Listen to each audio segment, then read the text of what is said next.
So, ito yung pinamalengke ko kanina at gagawa ako na slice ko to, yellow pin. Yan. Gonggong. Fresh na fresh po yan, no? Fresh. Fresh. Talaga yan galing sa dagat. Ayan, i-slice ko na ito. Ito, mahigit ito, 3/4. Ginagawa ko mag-slice. So guys, ganito ako mag-slice. Ma-slice ko yung bandang liig niya. Tapos yung tanggalin ko na yung mga hasang niya, guys. Para mas madali siyang makuha at malinisan. Tsaka ganyan.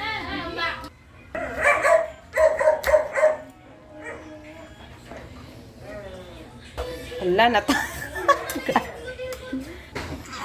Ayan. Slice ko na. Ito po siya ay gawin kong paksiw ngayon. Prito. So, huhugasan ko muna siya para malinisan ko muna. Ito na naman po siya. Hindi siya fresh. Nabili ko, pero okay na lang po. Yellow pin po ito. Tapos ko na lang hugasan at malinis na po siya. Yan, okay na po. Yan lang yung tatlong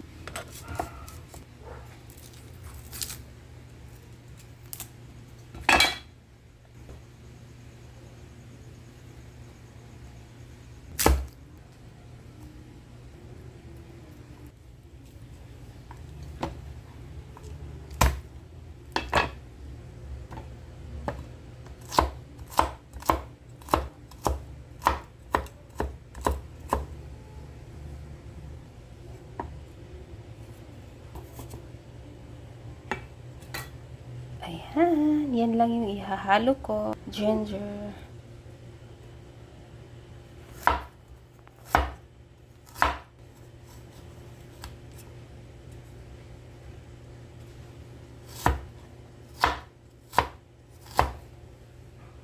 Ginger, bawang at sibuyas.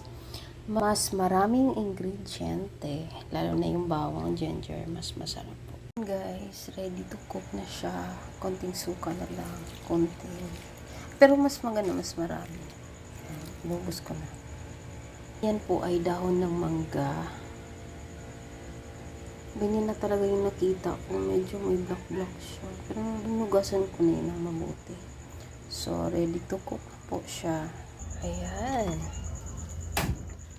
Lutuin natin. Okay na. So, ayan po siya. Iluluto ko na siya. Lima pa po siya. Thank you, Lord. Nag-birth ako.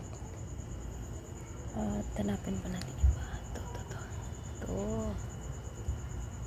Ayan. May 3 bunga pa siya dito. Tsagaan na po natin.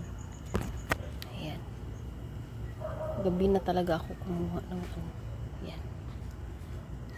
Yun. May 4 pa, oh. Ayan. So, 4 natin siya. Ayan, ilalagay ko na po. Hindi naman po mahilig mga tao dito na maanghang. Antayin ko na lang maluto. Ayan guys, lagyan natin ng talong. Nakalimutan. Ayan, buksan natin. Makulo siya. Ayan, pantay-pantay yung pagkahiwa. Medyo madilim. So, lutong-luto na po siya. Pwede na natin hapunin. So, ito na guys.